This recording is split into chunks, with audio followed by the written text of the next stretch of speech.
लग रहा था, वहां वहां तार ऊपर कर रहा था, रथ सावधानी से जा रहा था, निष्कलंक अविरोध में नहीं पड़ रहा था।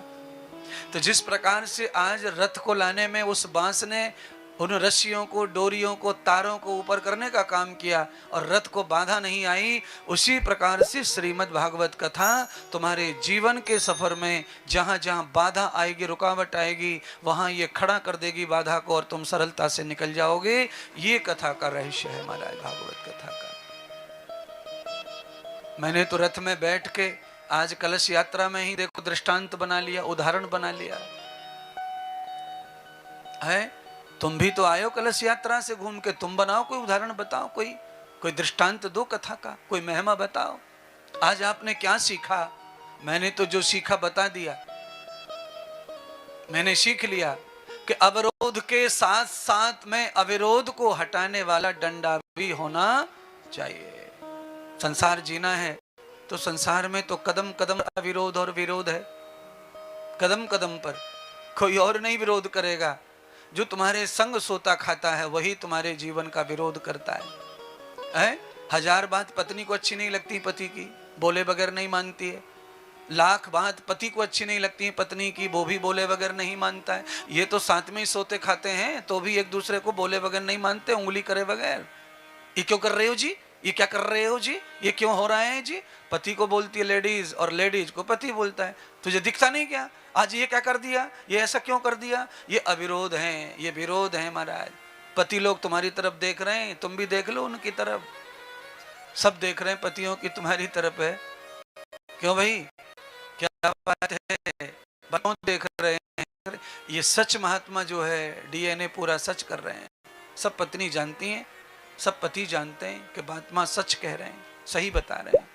बाप बेटे को बोलता है, बेटा बाप को बोलता है, ये मत करो, ये मत करो, ये मत करो। बेटा भी बोलता है पप्पा तुम भी ये मत करो, ये मत करो।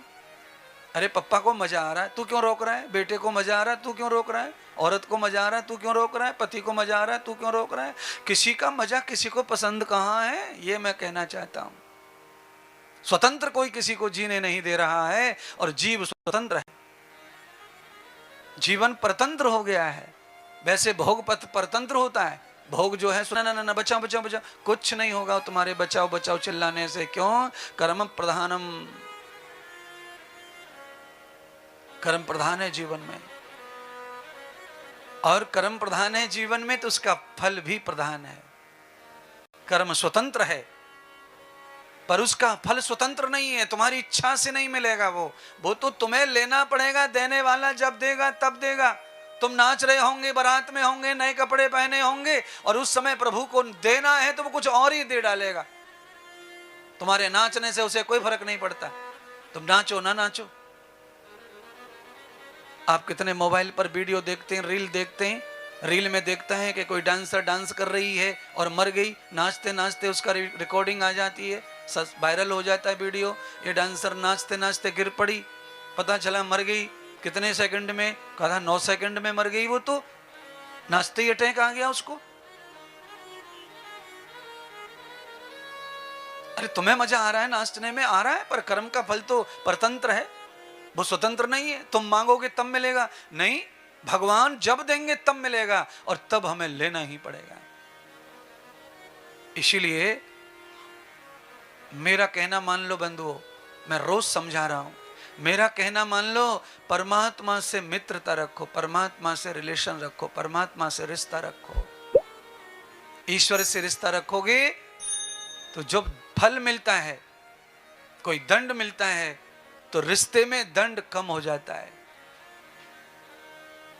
जेलर तुम्हारा जीजा हो, तुम्हें सजा हो गई हो काले पानी की, और उसी जेल में तुम्हें रख दिया गया हो जिसमें तुम्हारा जीजा ड्यूटी करता है, तो तुम्हें सजा तो मिली है, पर सजा भोगने के लिए जो जो तुम्हें अंदर करना है उसे करने के लिए जीजा जी आपकी मदद करेंगे। आपको फावड़ा नहीं चलाने देंगे, मजदूरी नहीं करने देंगे और पिटने नहीं देंगे। जेलर में अपराधियों से, बड़े बड़े डॉन रहते हैं, उनके पैर नहीं दबाने देंगे। ये फायदा जेलर से हो जाता है, रिश्तेदार अगर हुआ तो। ऐसे ही परमात्मा जब हमारा नजदीक रिश्तेदार बन जाता है तो हमारे अपराध भी हुए तो भी हमें सजा कम मिलती है, उसका भोग कम मिलता है।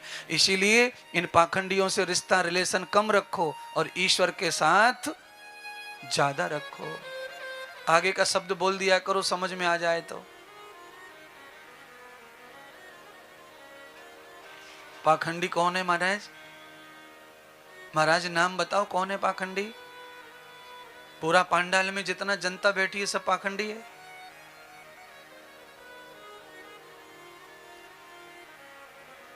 अब मैं तो कथा सुना रहा हूं, अभी मेरे जैसा कोई जटा वाला बाबा आकर के बाहर बैठ जाए और वो कहने लग जाए कि ले जाओ यहाँ से सब कामना पूरा करने के लिए, व्यापार बढ़ाने वाला, नौकरी करने वाला, सरपंच बनाने वाला रुद्राक्ष बट रहा है, रुद्राक्ष ले जाओ, तो इंद्रदेव की कथा छोड़ेंगे, रुद्राक्ष लेने वहाँ जाएंगे। फिर इंद्रदेव इधर आ जाए, इंद्रदेव ये बोले कि मैं अंगूठी लाया हूँ, जो भी ये अंगूठी पहनेगा वो एक रात में करोड़पति बन जाएगा। फिर वो बाबा की ऐसी तैसी फिर इंद्रदेव के पास आ जाएगा। ये पाखंड है, ये घोर अंधर, इसी को पाखंड कहते हैं। सच्चाई क्या है नहीं पता, स्वार्थ क्या है वो पता है। स्वार्थ में अंधे होकर के धर्म कर रहे हैं, स्वार्थ में अंधे होकर के ही पूजा पाठ कर रहे हैं, स्वार्थ में अंधे होकर ही हम भक्ति कर रहे हैं, गुरु सेवा कर रहे हैं, पर है स्वार्थ हमारा, प्रेम नहीं है वो। प्रेम तो बस वो है कि हमें तो करते रहना है, मर मिटना है, इसी में खो जाना है। हमारे जीवन का यही परम लक्ष्य है। हमारे काम नहीं बनते महाराज, महाराज हमारी बिटिया की शादी नहीं हो रही महाराज, महाराज हमारे बेटे की नौकरी नहीं लग रही महाराज, महाराज पति देव स्वस्थ नहीं हो रहे, इतने दिन से बीमार है महाराज, पत्नी का अस्थमा नहीं जा रहा है महाराज, वो सूझ जाती है रात में सोते सोते। ये सब कैसे होगा महाराज? सबका इलाज कैसे होगा? जन्मम भवेत कर्मसु पापम नश्यन्ति भागवतम, बिना भागवत के जीवन पाप मुक्त नहीं होगा।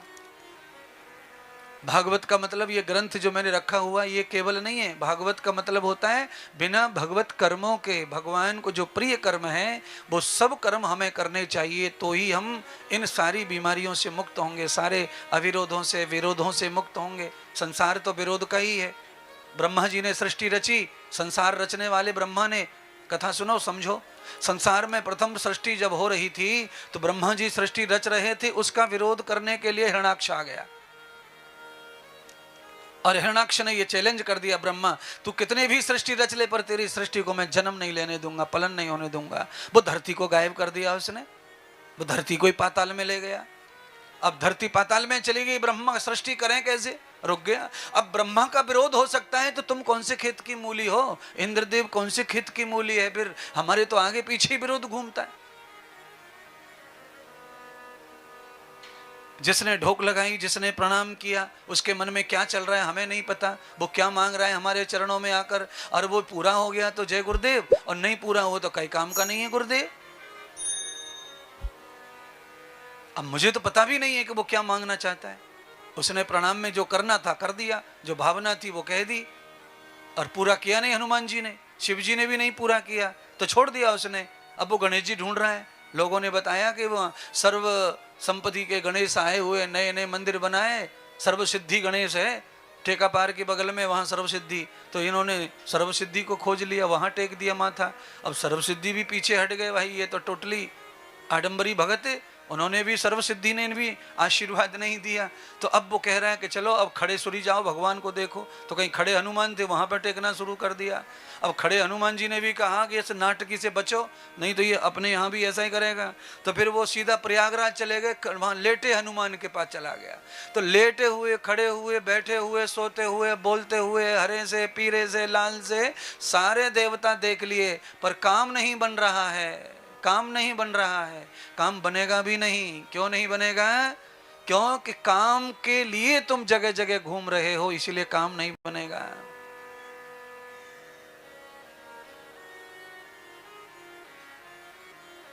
तो महाराज कैसे काम बनेगा फिर? निश्चिंत होकर के, निष्कपट होकर के, निष्कमन होकर के भजन करो, ध्यान करो, जाप करो, पूजा करो, दुकान करो, मकान करो, व्यापार करो, बिजनेस करो, नौकरी करो। कोई काम का रोक टोक नहीं भगवान के यहाँ से। भगवान तो स्वयं अवतार लेके भी उद्योग कर रहे हैं महाराज। भगवान श्री कृष्ण और बलराम जी ने खेती की महाराज, एग्रीकल्चर किया उन्होंने। बलराम जी के तो कंधे पर हल देखा ही होगा आपने, वो उनका नाम भी हलधर है। तो उनको क्या काम है? हल से। अगर उन्हें हल से काम है तो ये काम है जो जमीन बंजर पड़ी है। सौराष्ट्र में बबूल थी, कबली बबूल, समुद्र के किनारे सारी खेती भगवान ने उपजाऊ बनाई। हजारों हजारों किलोमीटर तक गुजरात में भगवान ने एग्रीकल्चर किया, खेती की महाराज। उन्होंने भी उद्योग किया। भगवान उद्योग बताने के लिए काम करते हैं। तो भजन करना, पूजा करना का मतलब ये नहीं है कि खाली यही करते रहो। पूजा कर्म भी पूजा है।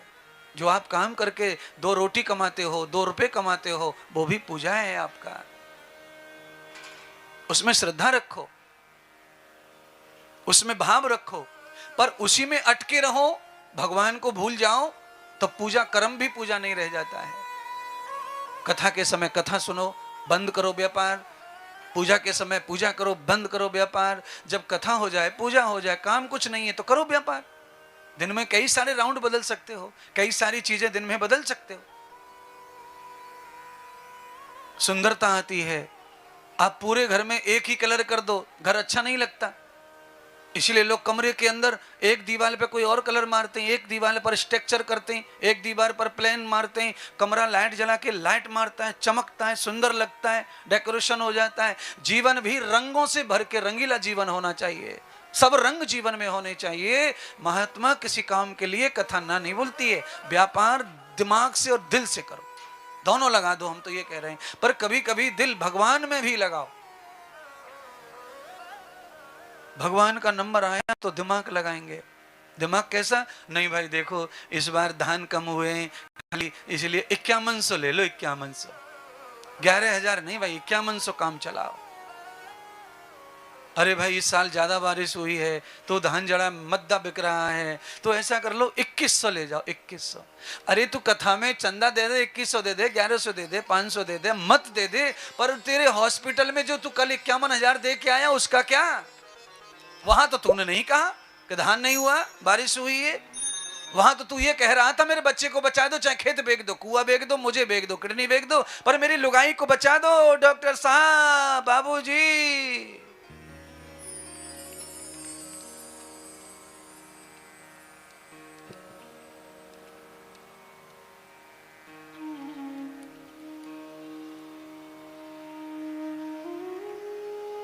बोलिए क्या कहें फिर? बोलो क्या सुनाएं? अब हॉस्पिटल के लिए, डॉक्टर के लिए हमारे पास पैसा नहीं है। शाम तक इंतजाम कर देता, इंतजाम 1 रुपया घर पे नहीं है और शाम तक इंतजाम हो गया पैसे का। मंदिर सस्ते में खेत दे दिया, मंदिर सस्ते में घर दे दिया, गिरवी रख दिया। बचना जरूरी। अरे पैसे से कौन बचता है? पागलपन है ये सब। पैसे से अगर कोई बचता तो धीरू भाई अंबानी कहां रहते? यहीं रहते, फिर काहे को मरते वो? उनके पास था पैसा तो। आए अभी अभी तो गए, 1 साल तो हुआ नहीं टाटा को। टाटा क्यों मरेगा फिर? पैसे से बच जाए तो दुनिया में। टाटा हॉस्पिटल कितने भारत में? तुम तो गिनते भी नहीं, तुम्हें तो पता भी नहीं है कि टाटा के हॉस्पिटल कितने होंगे दुनिया में। भारत में सबसे बड़ा हॉस्पिटल अगर है किसी का तो टाटा का है। बंबई में कैंसर हॉस्पिटल, दुनिया का सबसे बड़ा हॉस्पिटल। बताओ क्या हो गया हॉस्पिटल से? जिनके जान बचनी थी बच गई, पर स्वयं की कहां बच पाई? क्योंकि जितने दिन जिंदा रहना है रहना है, जितने दिन में जाना है जाना है, चाहे वो अमीरी हो, गरीबी हो, छोटा हो, बड़ा हो, बुजुर्ग हो। अब आप ही देख लो, सब लोग बैठे हो यहाँ, 70 साल के, 60 साल के लोग भी बैठे हैं। उनके सामने 18 साल के, 20 साल के, 22 साल के कई मर गए, और ये 80 साल के बैठे ही हैं। ये मौत मांग रहे हैं, इनको आ नहीं रही, और जिनको जीना है उनको मौत छोड़ नहीं रही। ये चक्र हमारे हाथ में नहीं है, ये चक्र प्रभु के हाथ में है। इसीलिए हम परतंत्र हैं, हम मजबूर हैं कर्म फल भोगने में। इसीलिए हमें अच्छा ही कर्म करना चाहिए।